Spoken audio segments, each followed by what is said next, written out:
Boa noite, estamos começando o primeiro programa Realidade de 2011 e hoje eu estou recebendo a visita do subtenente e comandante do Tiro de Guerra de Espírito Santo do Pinhal, o subtenente Jardim Cunha. Subtenente, é um prazer receber o nosso programa na noite de hoje. Boa noite, Cícero. Eu que fico honrado com o convite. Obrigado, sargento. Vamos começar o nosso bate-papo de hoje conhecendo um pouquinho mais do senhor. Como era a infância, onde o senhor viveu na sua época de infância? Bem, a minha infância foi no interior do Rio Grande do Sul, onde se estudava quando a professora dava aula quando não chovia, porque as professoras moravam na cidade. Então, um dia que chovia era a alegria da gurizada, né? Não tinha aula, mas a nossa brincadeira era andar a cavalo, jogar futebol, né? E brincadeiras do dia a dia com as ferramentas do meu pai, né? Que nós somos em 6 irmãos. E depois dos 10 anos, mudamos para a cidade de São Gabriel. E lá eu estudei até os 13 anos. Em São Gabriel, meus irmãos, com necessidade de trabalho, nós mudamos para a Serra Gaúcha, em Bento Gonçalves. Bento Gonçalves, hoje, meus irmãos continuam trabalhando por lá, e eu que tendenciei pela carreira militar. É o único dos irmãos que é militar, então? Isso, exato. Sou o único. E como foi? Teimoso, né? O único teimoso. E como foi o senhor tomar essa decisão para ser militar? Teve alguma influência da família? Alguma pessoa da família já era militar? Ou não? Foi uma decisão própria do senhor? Essa decisão partiu do momento que eu comecei a servir o Exército. Então, até então, eu não tinha informação que eu poderia seguir carreira. E quando eu comecei a servir, os contatos que eu tinha, os sargentos, os oficiais, e eu me preparava sempre para um vestibular, sempre estudava, né? Minha intenção sempre gostei de desafios, estudar, até hoje, né? Estudando. E foi lá que eu recebi a informação que eu poderia seguir carreira a partir da Escola de Sargento às Armas. E como foi, sargento? Para fazer o Exército e seguir a carreira, o senhor teve que mudar do Rio Grande do Sul para poder seguir a carreira do Exército? Isso. O Rio Grande do Sul, eu fiquei como soldado 2 anos, de 1988 a 1989. E pela primeira vez eu fiz o concurso para a ESA, porque aí eu recebi as informações que eu podia fazer. E dou graças a Deus, primeira vez que eu tentei um concurso, eu passei. E aí eu segui meu rumo, né, que era Três Corações, me formei em 1990. E eu até esclareço para muito jovem, hoje em dia, o jovem às vezes não tem essa orientação, que ele pode, qualquer jovem, pode seguir a carreira militar. E eu sou privilegiado nessa instituição, né, que é o nosso Exército, e dou graças a Deus ter ouvido bastante meus superiores, né, que me ajudaram muito. Isso. Sempre. E o senhor aconselha aos jovens seguir a carreira militar?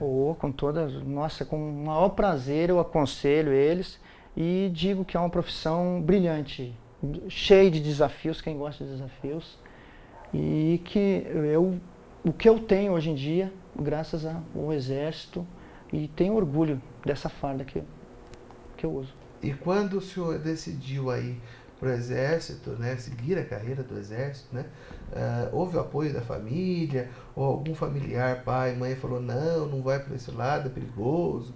Como foi a reação da família nessa ocasião? Às vezes tem até tem uma reação, mas a minha mãe, meu pai sabia que família grande, né, ir para uma instituição como o Exército, que é uma instituição séria.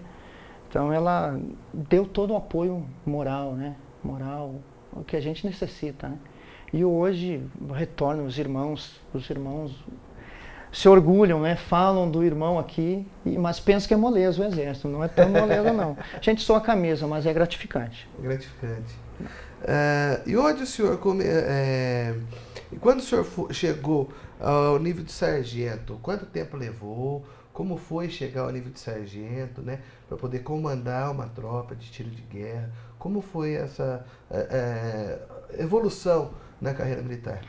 Olha, nós somos orientados na Escola de Sargento das Armas em Três Corações, Minas Gerais, para desempenhar várias funções dentro da profissão. E eu, até esses dias eu estava raciocinando que qualquer desafio que a gente, problemas a gente consegue solucionar através daquele 1 ano de formação. Então eu respeito muito as decisões, assim. Você tem que ter você se torna um profissional, vamos dizer assim. Um profissional a tomar decisões que às vezes você tem que tomar uma decisão sem que necessite consultar alguém.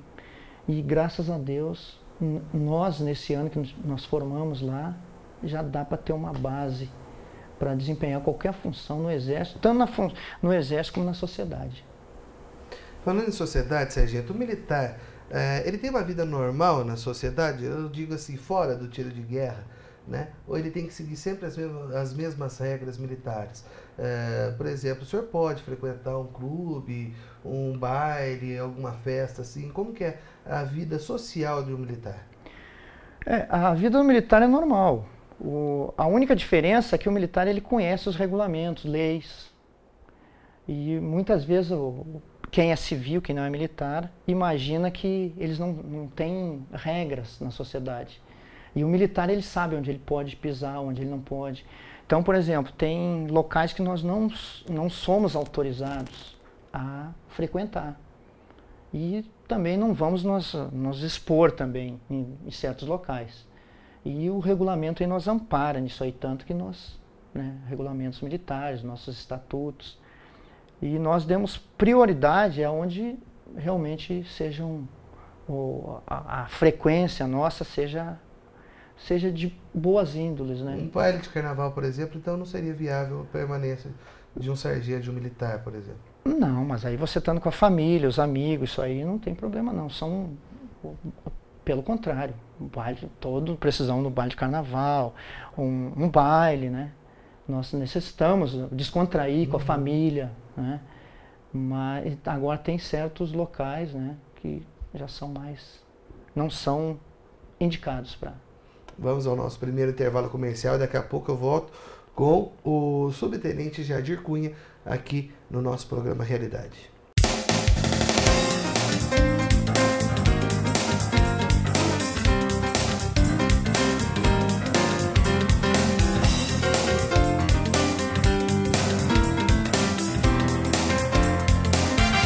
Voltamos aqui para o nosso segundo bloco e continuo com o subtenente Jadir Cunha. Subtenente, qual o sentimento de estar servindo a nação, a pátria e ao nosso país? Qual o sentimento de um militar por estar servindo a nossa nação? O sentimento é de que o país ele consiga se desenvolver dentro da ideia de cidadania, civismo, que é cultuar nossos símbolos, e o militar ele é típico do militar, para cultuar os símbolos nacionais. E o civismo, nós ensinamos o civismo. O cidadão, ele tem os seus direitos, também tem os seus deveres, mas nós temos mais deveres com a pátria. A partir do momento que eu tenho uma família, eu posso gerenciar, eu estou fazendo bem para um país, né? Então, a família é a nossa base, a nossa célula máter. Então, nós temos prioridade à família, né?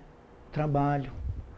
E se for dessa forma, nós estaremos ajudando o país, a pátria, a nação, a se engrandecer mais. Quem entra para a carreira militar tem aquele receio de alguma guerra, alguma coisa assim. E sempre tem aquele mito, né? Que os militares, por causa de alguma guerra, teve há pouco tempo lá a equipe pacificadora do Brasil, que teve aí em vários locais, aí tentando trazer a paz aí para várias nações que estavam em guerra, né? Existe esse medo do militar de ter que ir para fora, ter que lutar, ou ter que tentar apaziguar alguma nação que esteja em conflito? Eu não vou dizer medo, mas tem certos companheiros que existe um receio, né? Mas o militar, ele sempre, se ele recebe a missão, ele tem que cumprir. E da melhor forma possível. Então, isso tem companheiros que vão, nós temos a Força de Paz, né? Estivemos presente em Angola, na África, Timor-Leste, na Ásia, e hoje em dia nós temos no Haiti. Inclusive o nosso ex-chefe de instrução, Sargento Alencar, que agora é subtenente também, esteve no Haiti, né? E essa é uma missão que muitas vezes deixa a família para cumprir essa, mas é tudo em nome da paz. Essas são as forças de paz.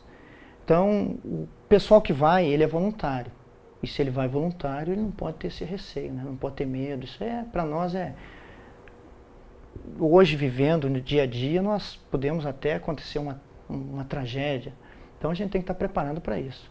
A maioria dos jovens tem medo de servir ao exército, fazer tiro de guerra. Por que o senhor acha que eles têm esse medo?